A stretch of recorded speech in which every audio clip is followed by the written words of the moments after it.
Hello everyone from Chelsea Fan TV, my name is Alex. I'm outside Stamford Bridge after a 4-2 win against Brighton. The Seagulls, they're going to be flying back with 0 points. We're going to walk home after a comfortable day at the office. I mean, well, comfortable generally speaking, but we did have our moments. Yeah, mate, it was a mad game, crazy game of football. Had everything in it: goals, mistakes, ruled out goals. You know, I would say it was a bit of a stressful afternoon. Things calmed down a little bit in the second half, but that first half was like end to end, almost. Mate, it was almost a bit of a throwback to last season, like you score, we score sort of kind of vibe. But it just goes to show how much attacking quality is in this team, and when Cole Palmer's playing like that, mate, he's unstoppable. It's as simple as that. You know, you cannot stop him, and you know, great penalty again.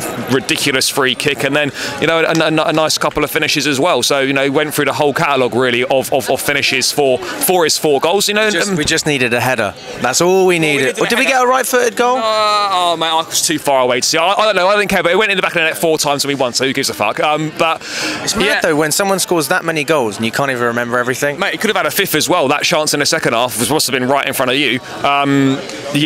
Mate, he should have probably scored that. But you know, so he was so annoyed with himself that he missed that chance, even though he's got 4 goals. And that's sort of the mentality you want from the players. And I just think today showed, mate, and people might think it's ridiculous, we've got the best attack in the Premier League. I don't care what anyone says, mate. We've got the best attack in the Premier League. All right, Haaland's the best striker, sure, but other than that, mate, we've got the best attack in the Premier League, and it's not even close in my opinion. Like the amount of depth we've got, the quality we've got. Mate, João Felix today don't even play, and Nkunku plays 10 minutes.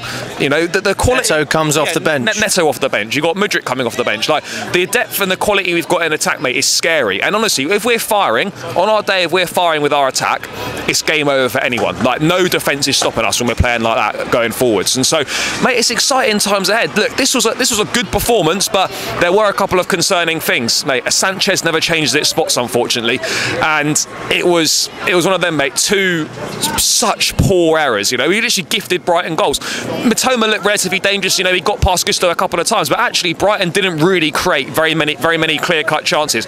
We handed them 2 goals. If you do that against better level opposition, mate, you're going to get punished, and we're not going to be able to outscore everyone. You know, yes, we outscored Wolves, yes, we outscored Brighton today, but if you do that on a weekly basis, mate, you're going to come unstuck. That has got to be sorted out, and unfortunately, this is why Sanchez, for me, will never be considered a first-choice Chelsea goalkeeper, because he's always got those mistakes in him, mate, and you don't feel confident when he's on the ball. I'm sorry, you just don't, and that's a prime example of why he's not good enough for this football club. Despite his good start to the season, you knew it was going too well for him. It was going too well for him. You know, you were waiting for some calamitous moments to happen. 2 in 1 game against his former club, and it's lucky that, you know, Cole Palmer and the attack were firing, otherwise that could have cost us big time.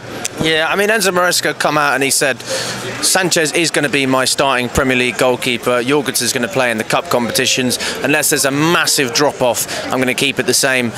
How long until Maresca looks at this and goes, well, I think I've got to do something? Well, probably not 1 game where a couple of mistakes. It's probably going to take a few more games, but like, he'll be aware of it. He'll be aware of it. I don't think he's stupid. Like he knows that Sanchez has got that in him. But let's not focus on Sanchez too much. But it is something that you know, we have to cut that sort of crap out, because it's going to cost us against the better teams. But the real positives, mate, you know, obviously Palmer, we've spoken about. You know, what more can you really say about him? You know, he's absolutely ridiculous. You know, and that was like the Palmer of last season. I mean, the first player in Premier League history to score 4 goals in the first half of a game. I mean, what he's doing is absolutely outrageous on the football pitch. You've got Jadon Sancho contributing as well, mate. You know, people think that he maybe didn't do that much today, and then maybe he's a little bit quieter than some of the other attackers. He's still got an assist, a brilliant pass for that Palmer goal, and it's 3 assists in 3 games for him now, and that's more assists than all Man United's players combined this season. So, you know, there's 4 or 5 combined. I think it's like Fernandes, Mount, Rashford, Garnacho, Mainu. He's got more assists than all of them lot combined already in 3 games. So it just goes to show, mate, thank you to them for him. And you know, you give him an environment, you give him a platform, there's a top quality player in there, and we just demonstrated our attacking depth today. João Felix didn't even play, and Nkunku played 10 minutes. Like, it's ridiculous, the quality that we've got. And actually, do you know what, I've been critical of, you know, the directors, the board and whatnot. When you actually look at the squad that they've put together, you do have to take a step back, and you know, you have to give them a little round of applause for some of the signings that they've made and some of the quality they've got. So I think they deserve a little bit of praise praise for that, because they have been hammered recently, rightfully so. But where it's due, I think you've got to say fair play for the squad that they've put together. It's a results-based game, and we're starting to get results, and I think fans will start to appreciate this team when they give the fans something to appreciate. Yeah, mate, and look, there's a lot to appreciate right now. Yes, it's 6 games into the season, but that's what, 4 wins now, 3 wins on the spin in the league, first win of the season at home in the league.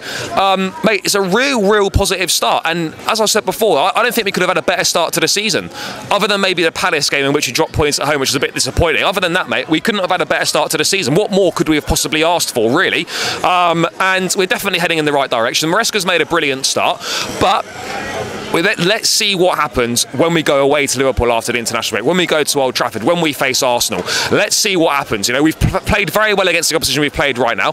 The next big test is what are we going to be like against the big boys. But if we can play like that, certainly going forwards, it's curtains for anyone's defence. I don't care who's on the pitch. I don't care if it's Gabriel, I don't care if it's Saliba, I don't care if it's Diaz, Van Dijk or whatever.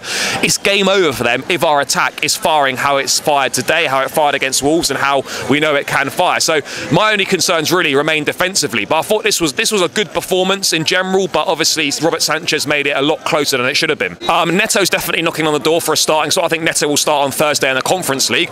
And look, let's wait and see what happens against Forest next weekend, whether Madueke retains his place or not. But it's a great problem to have, mate. We've got so many good options. If Madueke goes off and you don't play, you've got Pedro Neto. It's a great position to be in, isn't it? I almost don't really mind who plays, because everyone that plays does a fucking job. So yeah. I'm not really that fussed who's playing right now. Speaking of who did their job, I mean, it was actually a good atmosphere today. I mean, the fans were decent. Yeah, mate. I mean, I thought I was maybe somewhere else today. I mean, I didn't realise at Stamford Bridge. But nah, mate, it was better today. And I think, you know, when things are going well and when you're winning games, it don't half make a difference, does it? Everyone's happier. There's a much better vibe around the place. You notice how there's no negative articles about Chelsea. There's no noise about the ownership situation. There's no negativity whatsoever. It's all positive, feel-good vibes.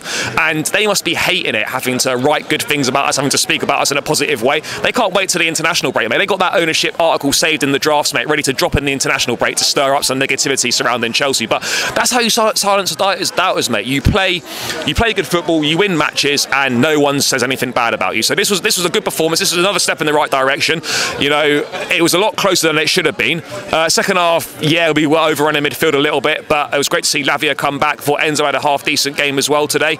Other than the mistakes, I thought we defended reasonably well. I'm not going to blame the centre-backs too much for Sanchez's mistakes, although you've got to do better as a collective unit, I feel. I thought Cucurella was brilliant today as well. Gutted that his goal got ruled out. And overall, mate, another positive performance. And, you know, building some more momentum, getting these points on the board. You've got Ghent on Thursday, shouldn't have any problems beating them. Then you've got Forest next weekend at home.